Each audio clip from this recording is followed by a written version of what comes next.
For the double leg banded hamstring curl, we want to hook our foot through a band that is already looped around a pole or a squat rack or something similar that is nice and secure. You're going to put both feet through, put the toes on the outside of the band, and you want to curl your toes in towards the knees. So think of it as a nice stiff ankle there. Now we're going to lie down, facing the floor, and we're going to try and pull our heels back up towards the hips, while trying to keep the hips and the quads on the ground or as close to the ground as you possibly can. Give it a good squeeze at the top. Don't just rip it up and drop it down. Try and be in control the entire time, not actually letting momentum just do all of the work for you. Now obviously with this exercise we are targeting the hamstring, so you do actually really want to try and get that contraction of the hamstring, really focus on that muscle group. And it's the same when it comes to single leg banded hammy curls.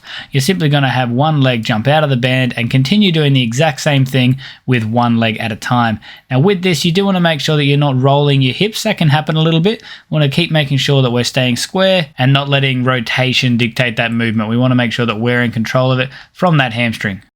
The single leg hammy curl can also be done really well in a seated position. You'll obviously need to set yourself up at a position or at a distance from that band where you can actually get that control still with a little bit of tension there. If you're too close, it's going to be too easy. If you're too far away, it's just not going to work.